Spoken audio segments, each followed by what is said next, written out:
My brother said I'd never be more than a background officer. The next morning, I walked into his meeting in full uniform as the Pentagon liaison overseeing his $1.2 billion project. And yes, I made him answer my questions. Professionally. Madison Cole tightened her grip on the steering wheel as the Montana plains unfolded before her, stretching endlessly into the late afternoon sun. Her heart beat in uneasy rhythm with the tires spinning beneath her. 5 years. That's how long it had been since she last drove this road, since she'd left behind the house with the blue shutters, the perfectly trimmed lawn, and the family who looked at her like she'd chosen failure wrapped in camouflage. A cool breeze danced through the half-cracked window, but it did little to stop the warmth pooling in her palms. She rubbed her hands against her jeans as if trying to shake off the tension. Somewhere in the backseat, tucked beneath her travel duffel, sat a carefully zipped garment bag. Inside was her dress uniform, its dark blue fabric flawless, its brass buttons polished, its silver eagle insignia gleaming beneath the light. Colonel Madison Cole.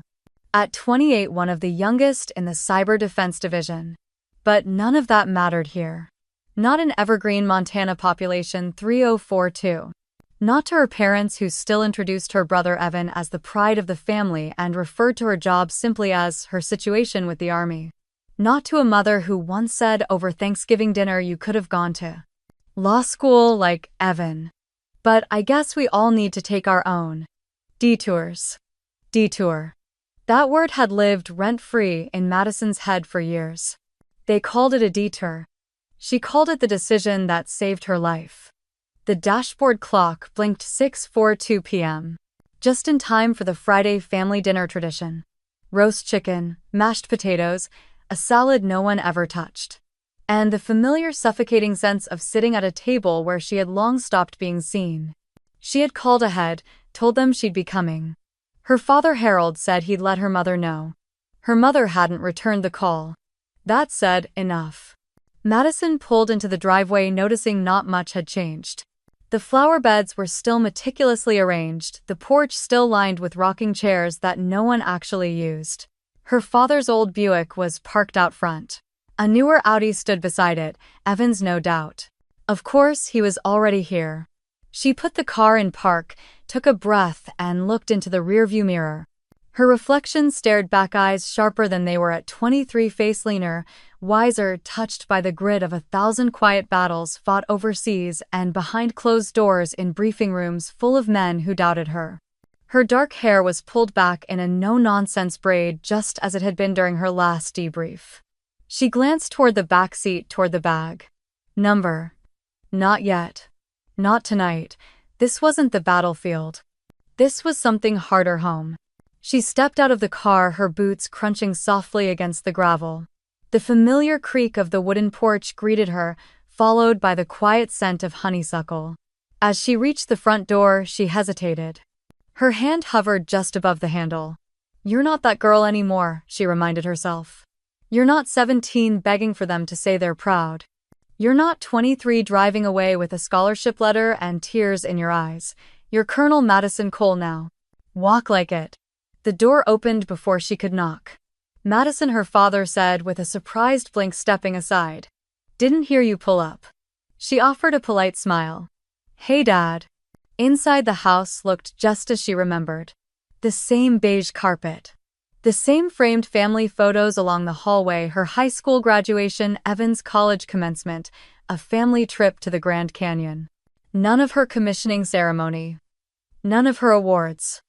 Nothing from the last 5 years. Everyone's in the dining room, he said, already walking ahead. Your mom made your favorite. Well, she didn't know for sure you'd be joining. Evan got here early. He's got some big news. Of course he does. She followed the sound of chatter into the dining room where her mother, her brother Evan, and his wife Danielle were already seated. The table was set with the usual care linen napkins, Grandma's silverware candles that would never be lit. Oh, Madison, her mother said, standing halfway with a stiff smile. You're here. We weren't sure. Madison nodded. Got in just now. Her mother hugged her briefly, air between shoulders, not much warmth. Well, sit down. There's chicken and sweet corn, just how you used to like it. Used to, Madison noted, silently taking her seat between the silence and the expectations. Evan looked up from his glass of wine. Still wearing combat boots, huh? Still making passive-aggressive comments, huh? She replied with a tilt of her head. He laughed as if it were all just banter. Glad you're here. You picked a good night. Big news from Pinnacle. I just got appointed project lead on a new defense integration system. CEO personally tapped me. Congratulations, Madison said, voice smooth as satin. She said she's never seen someone bring such a fresh perspective, he added, glancing at their parents for affirmation. He got it. That's our Evan, her mom beamed. Always rising. No one asked Madison how her flight was. Or where she'd come from. Or what she'd been working on. She reached for the corn, chewing slowly, the room spinning around her in soft tones of celebration and selective amnesia. Inside her chest, something old stirred, not resentment, not quite, but that familiar ache. The ache of being in the room but not in the conversation, a visitor to your own family. Madison quietly excused herself after dinner and went upstairs to the old room, still painted seafoam green, still filled with dusty trophies and college prep brochures. She sat on the bed and stared at the ceiling where glow-in-the-dark stars still clung stubbornly from childhood. In the corner, her suitcase. And inside it, her uniform. Tomorrow, the game would change. But tonight, she would sit in this in-between space between the person they remembered and the woman they never really saw. She exhaled and whispered to no one. They don't have to see me, they just have to listen tomorrow. The clinking of silverware and occasional bursts of laughter echoed from downstairs. Madison lingered a moment longer in her old bedroom, sitting on the edge of the twin bed like a guest at a museum exhibit of her past life. Her fingers traced the edge of a worn photo frame, her high school graduation tassel, tilted smile strained. Her mother had insisted on hanging it up, said it was the last time Madison looked like she fit. She drew a long breath, squared her shoulders, and descended the stairs. The table was now cleared of food but cluttered with dessert plates and half-filled glasses. Evan, in a crisp button-down and expensive watch, held court at the head of the table. Her father's usual spot, animatedly recounting a recent meeting with executives from Pinnacle Defense Systems. And then Shannon looked right at me and said, I want someone agile and forward-thinking heading this up. She didn't even consider anyone else. Told the board she saw something in me. That's incredible, sweetheart, Catherine said, eyes glowing. She must see what we've always known.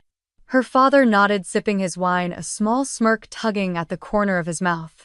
That's our Evan. Quick rise like his old man.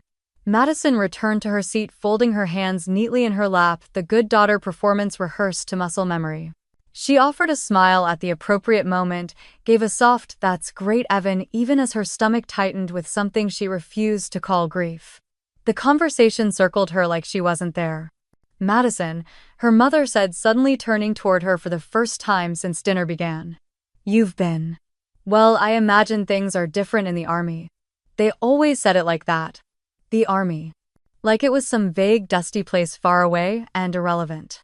Like saying a job in retail or somewhere out west. Yes, Madison said evenly. Very different. I imagine it must be hard, all the moving around. Catherine continued, cutting her pie with unnecessary force. It's a lot for a woman to handle long term. You know, not having roots. I suppose I do have roots, Madison replied. Just not the kind that need a mortgage. Evan chuckled. Still not a fan of commitment, huh? She looked at him. His smile was too practiced, too polished.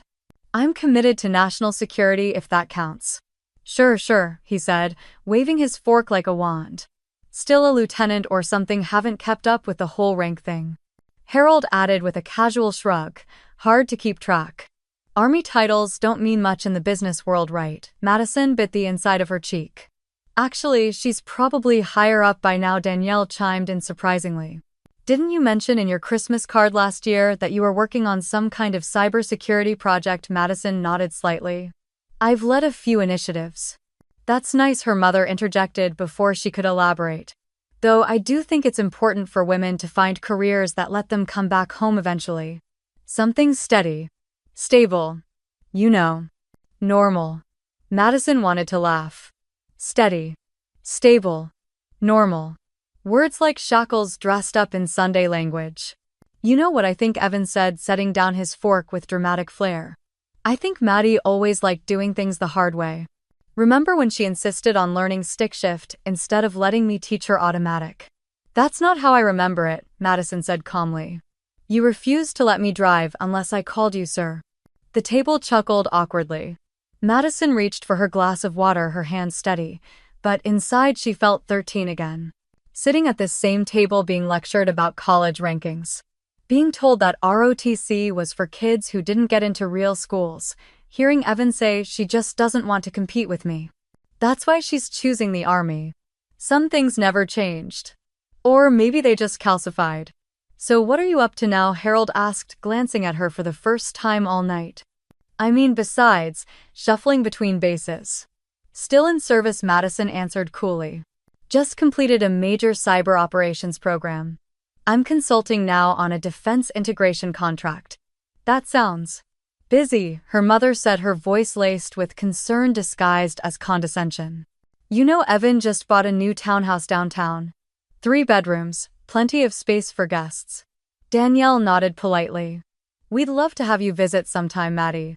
I appreciate the offer, she said, her throat dry. Catherine tilted her head. But don't you ever think about settling down, Madison? You're 28. You've done your adventures. Don't you want something real? The words landed like a slap. Madison's gaze swept across the table, every chair filled with people who claimed to love her, but never once asked about her deployments, her team, the lives she'd helped protect, or the ones she'd mourned. No one knew she'd spent her last Christmas coordinating a cyber response unit in Germany while others were opening gifts. No one knew she'd held her commander's hand as he died from a drone strike. No one had asked. I have something real, she said quietly. The table went silent. I have purpose, responsibility, autonomy, and yes, rank. I lead men and women in high-level operations. I work 12-hour days ensuring that systems stay safe from national threats. That's real, even if it's not hanging on your living room wall. For a heartbeat, no one spoke. Then Evan laughed nervously. Well, guess that's one way to put it. Harold cleared his throat. Let's not make this political. Madison stood. Excuse me, she said. I need some air. She didn't slam the door. That would have given them too much. She stepped out onto the porch, the cool night wrapping around her like a secret. Inside, they continued talking. Probably about Evan's new leather sofa.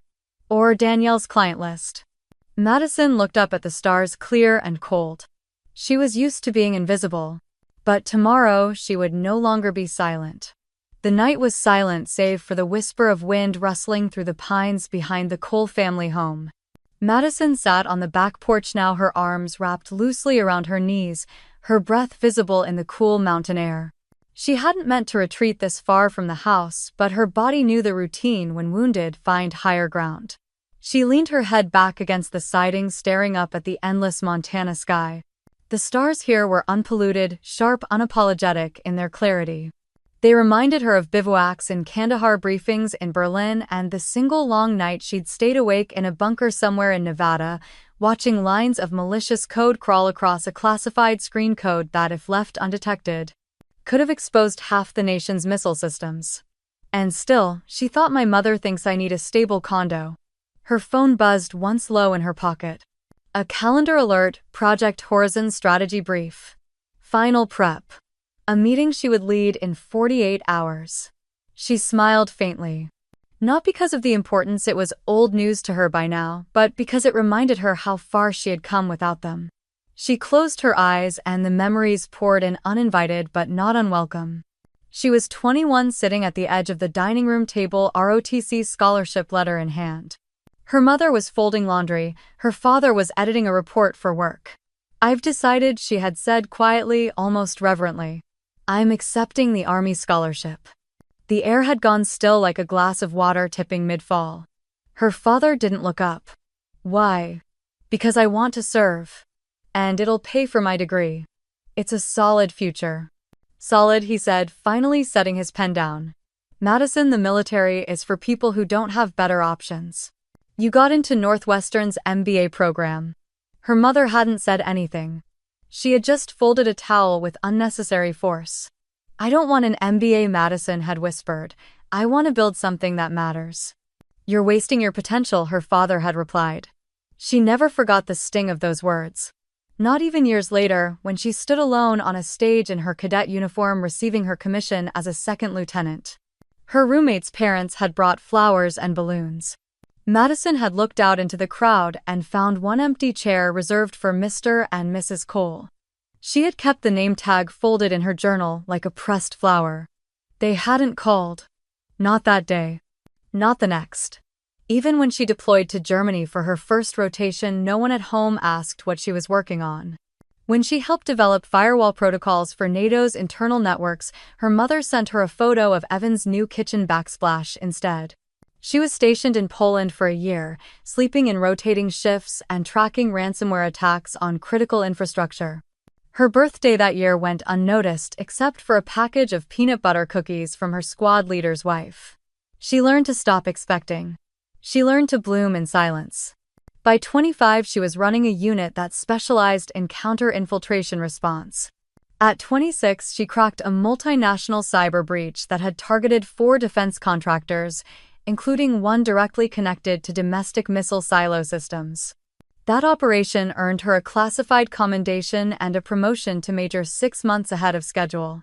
She remembered standing at attention while General Lauren Grant pinned her insignia to her collar. "You're the quiet kind of dangerous," the general had told her with a rare smile. "And we need more of that." She had wanted in that moment to call home. To tell her father that someone believed in her. That someone important thought she was more than just a girl in uniform. But instead, she wrote an email to her old professor who once told her, "You don't have to be loud to be powerful." 2 years later, General Grant herself recommended Madison to the Department of Defense Liaison Board to lead oversight for Project Horizon, a $1.2 billion cybersecurity collaboration with Pinnacle Defense Systems. Madison had been stunned when she received the assignment. Not because she didn't think she deserved it, but because it was that Pinnacle. Her father's company. Her brother's new domain. The place where she had once been told she wouldn't fit the culture.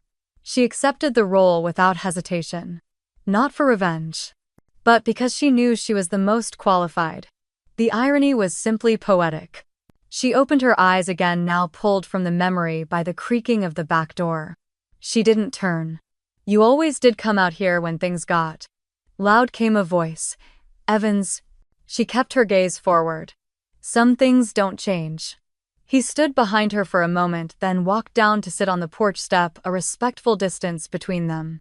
"They don't mean to come off so dismissive," he said after a beat. "They just don't know how to talk about what you do." "They don't try to," Madison replied. Evan exhaled, scratching the back of his neck. "I didn't know you were as high up as you are. I thought you were still, I don't know, rotating somewhere in Korea or something." "Funny," she said. All it would have taken was a phone call. Another silence. Not hostile, just thick. "You're in town for the Pinnacle project?" he asked. She turned her head slightly. "You'll find out tomorrow." There was no venom in her voice, only precision. Evan stood, nodding slowly. "Okay." She didn't expect an apology, and he didn't give one. As the door closed behind him, Madison looked back up at the stars. "They never saw me," she thought. But the world did. And in a few short hours, the gap between those two truths would collapse. The night was silent, save for the whisper of wind rustling through the pines behind the Cole family home. Madison sat on the back porch now, her arms wrapped loosely around her knees, her breath visible in the cool mountain air. She hadn't meant to retreat this far from the house, but her body knew the routine when wounded find higher ground. She leaned her head back against the siding, staring up at the endless Montana sky. The stars here were unpolluted, sharp, unapologetic in their clarity. They reminded her of bivouacs in Kandahar, briefings in Berlin, and the single long night she'd stayed awake in a bunker somewhere in Nevada, watching lines of malicious code crawl across a classified screen code that, if left undetected, could have exposed half the nation's missile systems. And still she thought, "My mother thinks I need a stable condo." Her phone buzzed once low in her pocket. A calendar alert, Project Horizon strategy brief, final prep. A meeting she would lead in 48 hours. She smiled faintly. Not because of the importance it was old news to her by now, but because it reminded her how far she had come without them. She closed her eyes and the memories poured in uninvited but not unwelcome. She was 21, sitting at the edge of the dining room table, ROTC scholarship letter in hand. Her mother was folding laundry. Her father was editing a report for work. "I've decided," she had said quietly, almost reverently. "I'm accepting the Army scholarship." The air had gone still, like a glass of water tipping mid-fall. Her father didn't look up. "Why?" "Because I want to serve. And it'll pay for my degree. It's a solid future." "Solid," he said, finally setting his pen down. "Madison, the military is for people who don't have better options. You got into Northwestern's MBA program." Her mother hadn't said anything. She had just folded a towel with unnecessary force. "I don't want an MBA," Madison had whispered. "I want to build something that matters." "You're wasting your potential," her father had replied. She never forgot the sting of those words. Not even years later, when she stood alone on a stage in her cadet uniform, receiving her commission as a second lieutenant. Her roommate's parents had brought flowers and balloons. Madison had looked out into the crowd and found one empty chair reserved for Mr. and Mrs. Cole. She had kept the name tag folded in her journal like a pressed flower. They hadn't called. Not that day. Not the next. Even when she deployed to Germany for her first rotation, no one at home asked what she was working on. When she helped develop firewall protocols for NATO's internal networks, her mother sent her a photo of Evan's new kitchen backsplash instead. She was stationed in Poland for a year, sleeping in rotating shifts and tracking ransomware attacks on critical infrastructure. Her birthday that year went unnoticed except for a package of peanut butter cookies from her squad leader's wife. She learned to stop expecting. She learned to bloom in silence. By 25, she was running a unit that specialized in counter-infiltration response. At 26, she cracked a multinational cyber breach that had targeted 4 defense contractors, including one directly connected to domestic missile silo systems. That operation earned her a classified commendation and a promotion to major 6 months ahead of schedule. She remembered standing at attention while General Lauren Grant pinned her insignia to her collar. "You're the quiet kind of dangerous," the general had told her with a rare smile. "And we need more of that." She had wanted in that moment to call home. To tell her father that someone believed in her, that someone important thought she was more than just a girl in uniform. But instead, she wrote an email to her old professor who once told her, "You don't have to be loud to be powerful." 2 years later, General Grant herself recommended Madison to the Department of Defense Liaison Board to lead oversight for Project Horizon, a $1.2 billion cybersecurity collaboration with Pinnacle Defense Systems. Madison had been stunned when she received the assignment. Not because she didn't think she deserved it, but because it was that Pinnacle. Her father's company. Her brother's new domain. The place where she had once been told she wouldn't fit the culture. She accepted the role without hesitation.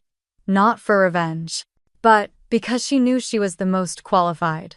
The irony was simply poetic. She opened her eyes again, now pulled from the memory by the creaking of the back door. She didn't turn. "You always did come out here when things got." Loud came a voice. "Evans." She kept her gaze forward. "Some things don't change." He stood behind her for a moment, then walked down to sit on the porch, step a respectful distance between them. "They don't mean to come off so dismissive," he said after a beat. "They just don't know how to talk about what you do." "They don't try to," Madison replied. Evan exhaled, scratching the back of his neck. "I didn't know you were as high up as you are. I thought you were still, I don't know, rotating somewhere in Korea or something." "Funny," she said. All it would have taken was a phone call. Another silence. Not hostile, just thick. "You're in town for the Pinnacle project?" he asked. She turned her head slightly. "You'll find out tomorrow." There was no venom in her voice, only precision. Evans stood, nodding slowly. "Okay." She didn't expect an apology, and he didn't give one. As the door closed behind him, Madison looked back up at the stars. "They never saw me," she thought. But the world did. And in a few short hours, the gap between those two truths would collapse. The house was still when Madison re-entered. The kind of quiet that only came in small towns after 10 p.m., when televisions hum on low volume and the humdrum of domestic life fades to whispers. Her boots made no sound against the carpeted stairs. No creaks or groans from the floorboards followed her this time. Even the air felt softer somehow. She closed the bedroom door behind her and exhaled. This was not a room that had changed with her. It was still pastel walls and yearbook photos. Still shelves lined with trophies from an era that no longer defined her. But behind the closet door, hidden between outdated winter coats and an old cheer jacket, was the one item that did. She opened the closet slowly and reached for the garment bag tucked behind a box labeled Madison's college stuff. With practiced fingers, she unzipped the bag and revealed the deep navy blue uniform neatly pressed and waiting. Her hand hovered over the silver eagle on the collar, the emblem that had taken years of proving, failing, rising again, and exceeding expectations no one ever thought to hold for her. She didn't smile. Pride didn't need theatrics tonight. It only needed breath. She set the uniform gently on the bed and retrieved her travel steamer from the suitcase. As the iron hissed to life, she rolled each sleeve flat, smoothed every fold. Her motions were methodical, reverent, even an unspoken ritual. The same way some people light candles at altars, she adjusted nameplates and polished insignias. This wasn't for show. It wasn't for her family. It was for herself. Each ribbon represented a mission, a choice, a sacrifice. She cleaned the combat readiness medal with a cotton cloth. She paused over the Joint Service Commendation and the NATO Defense Ribbon. Her chest ached momentarily at the memory behind that: one lost comrades, quiet nights in foreign lands, and a resilience no one ever taught her except time. She clipped her hair back with military precision, examining her reflection in the mirror above the dresser she once used to store prom makeup. What stared back was not the insecure daughter who once begged for her father's praise. It was not the girl they remembered. It was Colonel Madison Cole, military liaison to the Department of Defense, lead strategic officer on Project Horizon, and the final voice on a $1.2 billion federal contract. The soft knock on her door startled her. She opened it a crack to find her mother, Catherine, standing there with a puzzled expression. "You're still up?" her mother asked. "Couldn't sleep." Catherine's eyes drifted over Madison's shoulder and caught sight of the uniform laid out on the bed. Her lips parted slightly, either in recognition or regret. Madison couldn't tell. "That's the one you wear. When it matters," Madison said softly. They stood in silence. The hallway light behind Catherine cast a halo around her graying hair. She looked older than Madison remembered, not just aged, hollowed. Worn by expectation, by fear, perhaps even by her own regrets. "Big meeting tomorrow?" Catherine asked. Madison nodded. "Yes." "At Pinnacle?" Her mother's brows lifted. "Oh, are you presenting something there?" "No," Madison said calmly. "I'm overseeing it." Catherine blinked. "Overseeing the project?" "Project Horizon. It's under my command. I've been the liaison for 6 months. Tomorrow is the formal review." Another silence. This one deeper. Less awkward. More like the kind you stand in when something foundational shifts beneath your feet. "Well," Catherine said, voice thin. "I hope it goes well." Madison offered a faint smile. "It already has." She gently closed the door and returned to the bed, slipping the polished uniform back into the garment bag. The room felt smaller now. Not because she had outgrown it, but because it had never been big enough to contain who she had become. She set her alarm for 0600. Tomorrow wasn't about vindication. It wasn't even about making a point. It was about showing up not as someone needing to be seen, but as someone whose worth no longer depended on it. The air outside Pinnacle Defense Systems was sharp with early morning frost. Madison adjusted the collar of her uniform slightly and stepped out of her government-issued sedan. The military liaison placard on the dashboard gleamed subtly under the rising sun. She paused for a second, taking in the reflective glass facade of the headquarters. The building stood tall, modern, sleek, every inch designed to impress. But to Madison, it was just another place to do her job. Another room to command, another mission to execute. This wasn't about making a statement. It was about stepping fully into the role she'd spent years earning. She walked toward the main entrance with a measured pace. Two security guards at the gate spotted the silver eagle on her shoulder and straightened instinctively. "Good morning, Colonel," one of them said. She nodded. "I'm here for the Project Horizon review." "Colonel Madison Cole." "Yes, ma'am." "You're expected in conference room A. Would you like an escort?" "No need. I know the layout." She didn't need to be shown where to go. She had reviewed blueprints, security protocols, even vendor access logs for this visit. It was her job to know what others overlooked. As the elevator doors opened on the executive floor, time seemed to slow. Down the hallway just outside the glass panel meeting room, her brother Evan stood surrounded by a small circle of managers. He was laughing until he saw her. His smile faltered. His voice stilled. Then, his expression froze completely. It took him a few seconds to recognize the rank. A few more to understand the implications. "Madison," he said, incredulous. "What are you?" Before he could finish, footsteps echoed from the opposite hallway. A woman in a fitted charcoal suit, hair pulled into a no-nonsense chignon, approached at a brisk pace. The name badge read, Shannon DeWitt, Chief Executive Officer. Her eyes lit up when she saw Madison. "Colonel Cole," Shannon exclaimed, extending a hand before Madison could even offer a salute. "It's an honor to finally meet you in person." Madison shook her hand firmly. "Likewise, Miss DeWitt." "No need for formalities today," Shannon beamed. "Your briefing papers were razor sharp. The Pentagon's lucky to have you on this." Madison gave a nod. "I appreciate the confidence. I thought it was time we handled this phase face to face." Shannon gestured warmly.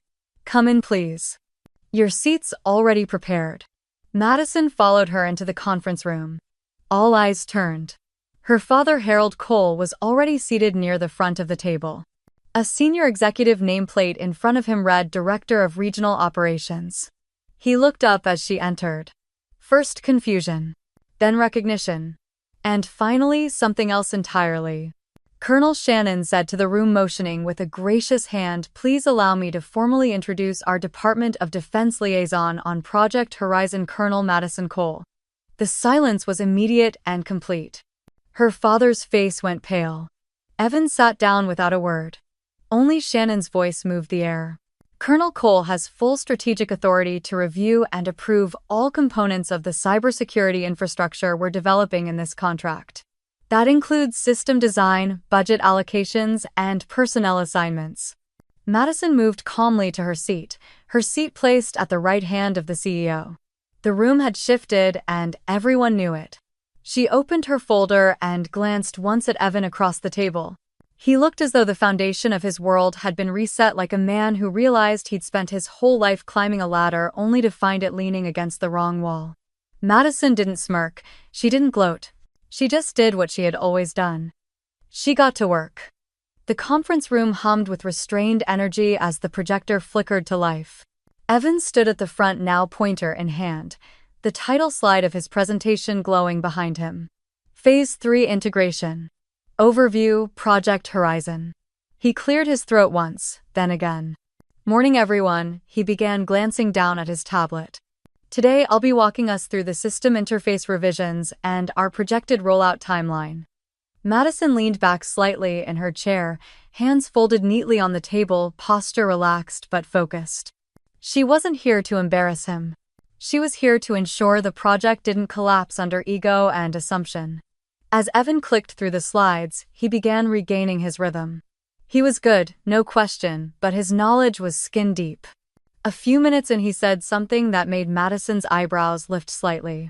"And we estimate end-to-end encryption integration by Q2 using the current TLS structure, with fallback protocols modeled after standard DoD firewall." She raised her hand, calm, not accusatory. "Sorry, Evan. Which fallback protocol specifically are you referencing? FIPS 140-2 or the proposed 140-3F, Rameworks?" The room paused. Evan's lips parted. He looked down at his notes. "I believe we're using 140-2F or initial framework, but pending updates from I think procurement." "No," Madison said gently. "Procurement doesn't manage cryptographic compliance. That would come from systems security engineering." Evan nodded quickly. Right. Of course. A few people shifted in their seats. The head of engineering, Thomas Bailey, tilted his head with new interest. Madison caught the subtle recalibration in his gaze. She didn't press further. Instead, she smiled politely and gestured for Evan to continue. But something had already shifted. By the time he reached the final slides, half the room was watching Madison instead of him. Not out of awe or intimidation, but alignment. Gravity had changed direction, and they could feel who was holding the center now. Evan sat down a little faster than he intended. Shannon turned to Madison. Colonel, do you have any further questions before we move to resource allocations? Yes, Madison replied, smoothly flipping a page in her folder. A few notes on system audit trails and conditional access tiers. And, just like that, she took the helm. She spoke without raising her voice. Her questions were sharp, her points were layered with experience. She referenced operational simulations, zero-day vulnerability tracking, predictive defense modeling. Nothing flashy, just facts spoken fluently by someone who had lived in both the code and the chaos. Her father, seated across the table, had not spoken once, but his posture had changed. He no longer leaned back with the certainty of a senior executive in home territory. He sat straight now, hands clasped, watching. He had once said she'd never be anything in uniform. Now he watched a room full of executives take notes on her every word. At the close of the meeting, Shannon stood. Colonel Cole will remain on site this week to conduct performance assessments and provide strategic oversight as we move into Phase 4. Please coordinate directly with her team. A soft flurry of paper and movement began as people stood and gathered their things. Madison took her time collecting her materials, nodding to the team leads who passed by. Then a quiet voice broke the noise. Colonel Cole. Madison turned. A young woman stood near the doorway, maybe mid-20s, a junior analyst by the look of her badge. Auburn hair pulled into a loose bun, laptop hugged tightly to her chest. I just wanted to say, she paused, then exhaled. Thank you. For the way you handled everything today. For how you didn't flinch. I've never seen anyone like you in a room like this. Madison blinked. That's kind of you. What's your name, Rachel? Well, Rachel, thank you. You've got a sharp mind if you caught all that protocol talk. Stick with it. The woman smiled a little sheepishly. It just gave me hope. That someone like me could. She didn't finish. Madison did it for her. Be taken seriously. Rachel nodded. You don't need to be loud to be powerful, Madison said gently. You just need to know your work and know who you are. Rachel smiled. I'll remember that. Madison watched her leave. She didn't say it, but she felt it. This is why I came. Not for the boardroom. Not for my family. But for the ones watching quietly, waiting to believe it's possible. The afternoon light poured in sideways through the conference room blinds, casting long shadows across the carpet. Most of the staff had already cleared out. Only the hum of the HVAC system and the low murmur of hallway conversations remained. Madison, do you have a minute? Her father's voice was quiet, not cold, not commanding, just uncertain. She turned. Harold Cole stood just beyond the glass doors, Evan a step behind him. Her mother, Catherine, must have arrived during the meeting. She now hovered awkwardly beside a small table of stale coffee and untouched pastries. Madison gave a small nod. Sure. They didn't go far, just to a vacant side room with a round table, the kind meant for lunch breaks and HR check-ins. Someone had left a half-empty water bottle in the corner. It felt appropriately unglamorous. Harold gestured to a chair. Sit, I'll stand. Madison replied, her tone neutral but not sharp. No one spoke at first. It was the kind of silence that didn't just hang, it pressed. Catherine looked like she wanted to say something but couldn't find the right entry point. Evan folded his arms, then unfolded them. Her father cleared his throat once. Then again. Madison broke the silence. I sent you all the ceremony invitations, she said, voice level. Every promotion. Every assignment. Even the article in Defense Weekly when I received my commendation for the Pacific Cybersecurity Intercept. Harold's mouth opened. Madison, we didn't come, she continued. You didn't reply. You didn't even text back a congrats. Not once. The words weren't said in anger. Just truth. And truth was heavier than any accusation. Her mother looked down at her hands. Evan stepped in, his tone defensive. We didn't know it was this big. I mean, Colonel, I thought you were still stationed overseas somewhere handling logistics. That's because no one ever asked, Madison said quietly. You assumed. And when I tried to explain, you changed the subject. Or you praised someone else louder. Evan flinched slightly. I didn't mean to make you feel. You didn't have to mean it, she interrupted. It still happened. She turned to her father. You once told me the military was for people who ran out of options. That I was throwing away my potential. That no one serious would respect me for wearing a uniform instead of a suit. Harold looked away. The words echoed back after years cut differently now. I didn't know you were doing this level of work, he murmured. This kind of impact. You didn't want to know. That landed harder. Evan finally spoke again, quieter this time. I didn't know you'd gone this far, Mads. I swear. I didn't see it coming. She looked at him, and for the first time that day her expression softened only slightly. You don't have to understand everything she said, but don't pretend it's not real. Don't reduce it because it's not your version of success. The room sat with her words. Finally, Catherine lifted her gaze. It was never about you not being good enough. We worried. You were always so independent and we didn't know how to support that. I think we were afraid. Madison gave her a long look. You let your fear become judgment.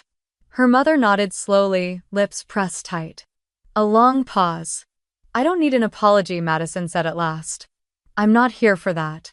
Harold stood as if the chair beneath him could no longer hold the weight of what had been left unsaid. Then what are you here for? She thought for a moment. Looked at each of them, not with accusation but with clarity.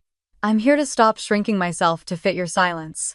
6 months had passed since the morning Madison walked into that conference room in full uniform. The seasons had changed. So had a few other things. Her apartment in Washington, D.C.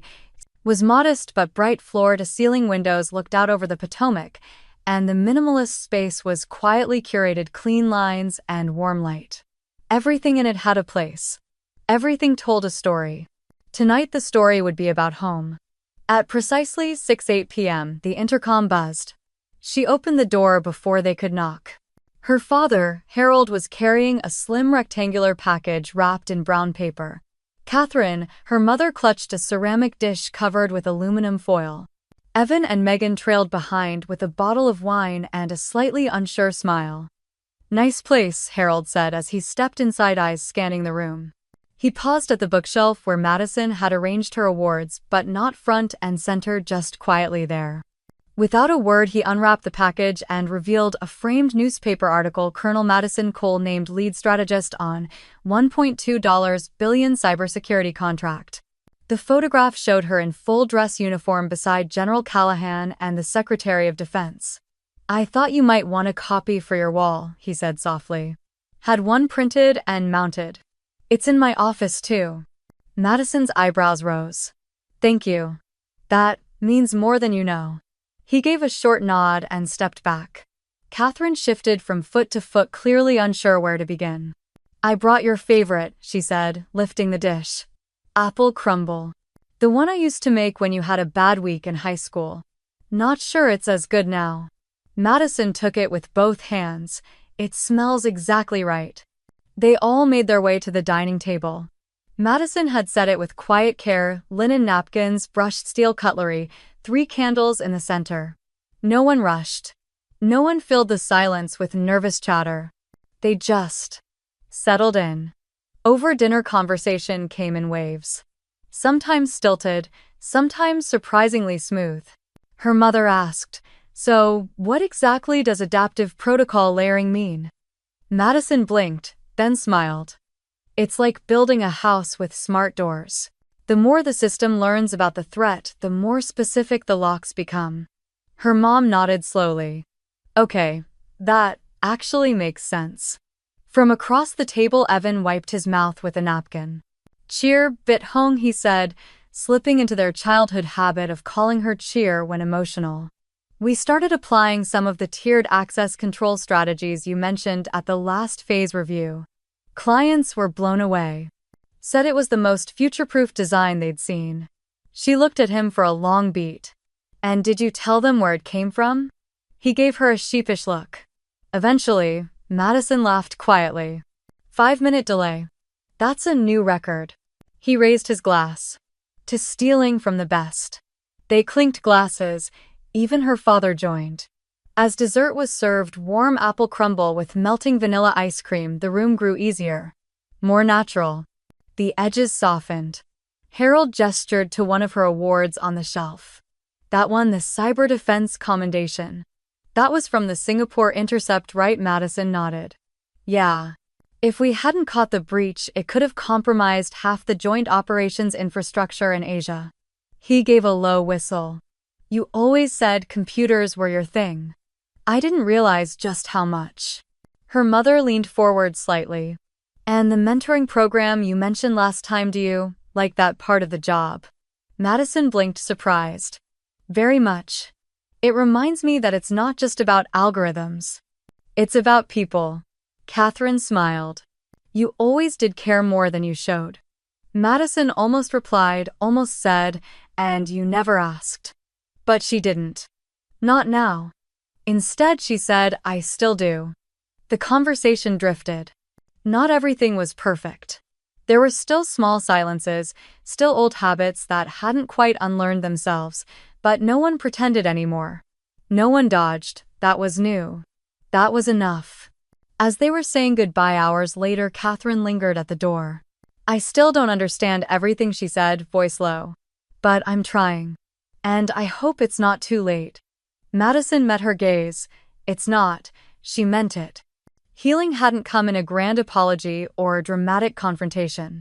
It came in apple crumble. In framed articles hung without words.